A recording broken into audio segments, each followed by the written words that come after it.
Hello everyone, welcome back to try and taste kitchen. આજે હું તમારી સાથે શેર કરીશ કાચા કેળામાંથી બનતો એકદમ ટેસ્ટી અને ચટપટો નાસ્તો। જો તમે એકને એક કેળાની વેફર ખાઈને બોર થઈ ગયા હો તો એકવાર આ નાસ્તો ઘરે જરૂરથી ટ્રાય કરજો। આઈ એમ શ્યોર બધાને ખૂબ જ ભાવશે। આ નાસ્તાને તમે ઉપવાસમાં પણ ખાઈ શકો છો। તો ચલો રેસીપી સ્ટાર્ટ કરીએ। જો તમને રેસીપી પસંદ આવે તો વિડીયોને લાઇક જરૂરથી કરજો, ફ્રેન્ડ્સ ફેમિલી રિલેટિવ સાથે શેર કરજો અને મારી ચેનલ ઉપર નવા હો, ચેનલને સબસ્ક્રાઈબ ના કરી હોય તો ચેનલને સબસ્ક્રાઈબ જરૂરથી કરજો। સબસ્ક્રાઈબ કરવું એ બિલકુલ જ ફ્રી છે।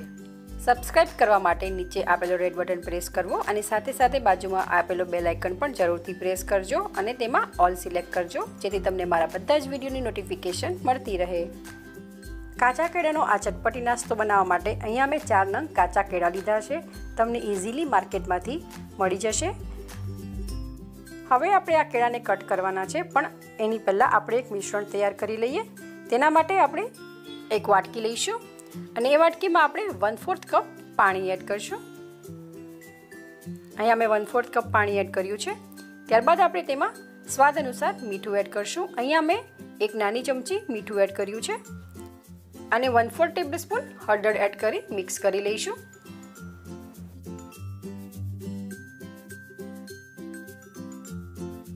તો આપણું હળદર અને મીઠાનું મિશ્રણ રેડી થઈ ગયું છે, આપણે સાઈડમાં રાખી દઈશું। હવે આપણે કેળાને કટ કરવાના છે। અહીંયા મેં 4 કેળામાંથી પહેલાં હું 2 જ કેળાને કટ કરીશ, બિકોઝ આપણે જો બધા કેળા એકી સાથે કટ કરશું તો એ કાળા થઈ જશે। ત્યારબાદ આપણે કાચા કેળાની જે ગ્રીન ભાગ હોય છે, છાલ, એ આપણે ચાકુથી આ રીતે રિમૂવ કરી લઈશું।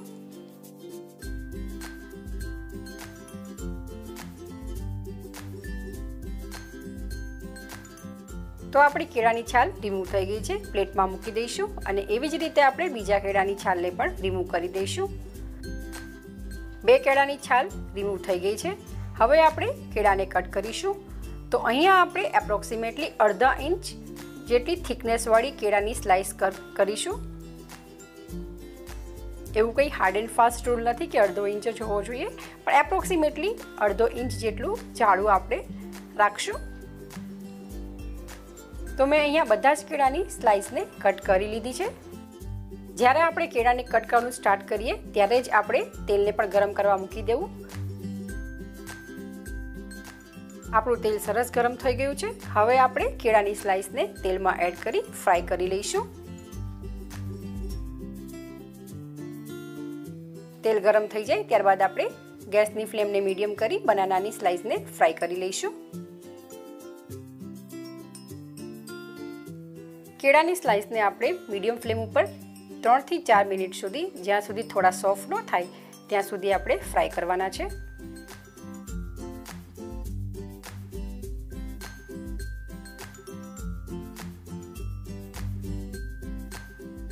4 મિનિટ બાદ તમે જોઈ શકો છો આપણી બનાનાની સ્લાઇસ એકદમ સરસ ફ્રાય થઈને તૈયાર થઈ ગઈ છે। આપણે તેને એક્સ્ટ્રા ઓઇલ રિમૂવ કરી અને ટીશ્યુ પેપરવાળી પ્લેટમાં ટ્રાન્સફર કરી લઈશું।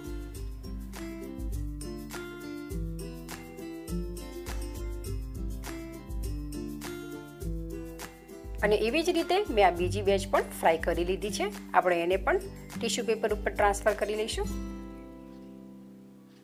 તો આપણી 2 બેચ ફ્રાય થઈને તૈયાર થઈ ગઈ છે। હવે આપણે બનાનાની સ્લાઇસને થોડી ઠંડી થવા દઈશું।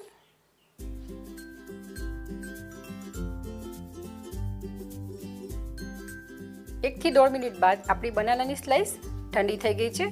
હવે આપણે ચોપિંગ બોર્ડ અથવા તો પ્લેટ લઈ લઈશું। ત્યારબાદ આપણે એક બનાનાની સ્લાઇસ લઈશું અને ચોપિંગ બોર્ડ ઉપર મૂકીશું। ત્યારબાદ આપણે કોઈ પણ આવું ફ્લેટ સરફેસ વાળું ગ્લાસ અથવા તો વાટકી લઈ અને બનાનાને પ્રેસ કરીશું।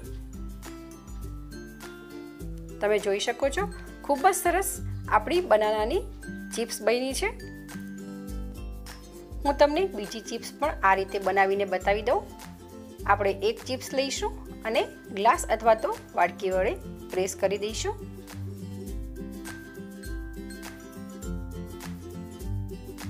તો તમે જોઈ શકો છો આપણી બીજી ચિપ્સ પણ બનીને તૈયાર છે। આ જ રીતે આપણે બધી જ ચિપ્સને ફ્લેટ કરી લઈશું। તો તમે જોઈ શકો છો અહીંયા બધી જ ચિપ્સ રેડી છે। હવે આપણે આ ચિપ્સને ફરી ફ્રાય કરીશું। જો ફ્રાય ના કરવી હોય તો તમે શેલો ફ્રાય પણ કરી શકો છો અથવા તો તમે આ ચિપ્સના ભજીયા પણ બનાવી શકો છો। ખૂબ જ ટેસ્ટી લાગે છે। તેલને ગરમ થવા દઈશું। તેલ ગરમ થઈ જાય ત્યારબાદ આપણે ચિપ્સ એડ કરી ચિપ્સને મીડિયમ ટુ હાઈ ફ્લેમ ઉપર ફ્રાય કરી લઈશું।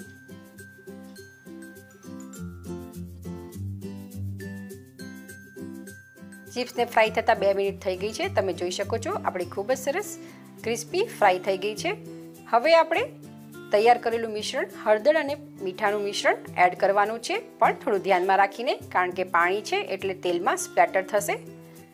ત્યારબાદ આપણે આ રીતે ઇવનલી હલાવવાનું છે જેથી મીઠું અને હળદર બધી જ ચિપ્સ જોડે મિક્સ થઈ જાય। ત્યારબાદ આપણે વધુ અડધી ચમચી એડ કરશું અને એ જ રીતે મિક્સ કરી લઈશું। હળદર અને મીઠાનું મિશ્રણ એડ કર્યા બાદ ચિપ્સને આપણે 1 થી 1.5 મિનિટ વધુ ફ્રાય કરશું। 1 થી 1.5 મિનિટ બાદ આપણી ચિપ્સ એકદમ સરસ ફ્રાય થઈને તૈયાર થઈ ગઈ છે। આપણે એને પ્લેટમાં ટ્રાન્સફર કરી લઈશું અને આવી જ રીતે હું બીજી ચિપ્સ પણ ફ્રાય કરી લઈશ।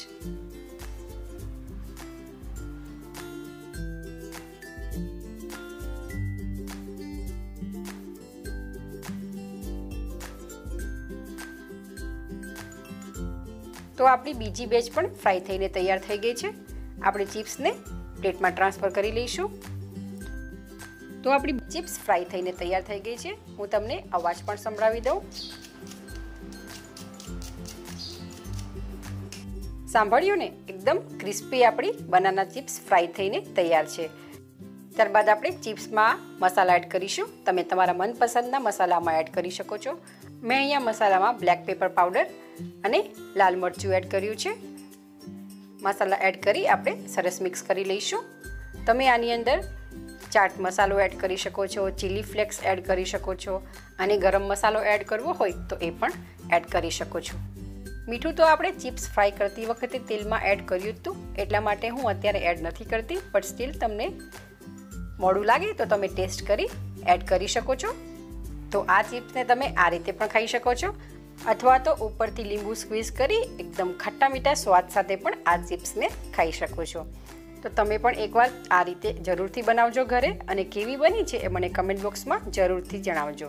જો તમને આ રેસીપી પસંદ આવી હોય તો વિડીયોને લાઇક જરૂરથી કરજો, ફ્રેન્ડ્સ, ફેમિલી, રિલેટિવ સાથે શેર કરજો અને મારી ચેનલ ઉપર નવા હો, ચેનલને સબસ્ક્રાઈબ ના કરી હોય તો આવા જ નવા વિડીયો જોવા માટે મારી ચેનલને જરૂરથી સબસ્ક્રાઈબ કરજો અને સાથે બાજુમાં આપેલો બેલ આઇકન પણ જરૂરથી પ્રેસ કરજો, જેથી તમને મારા બધા જ આવા નવા વિડીયોની નોટિફિકેશન મળતી રહે।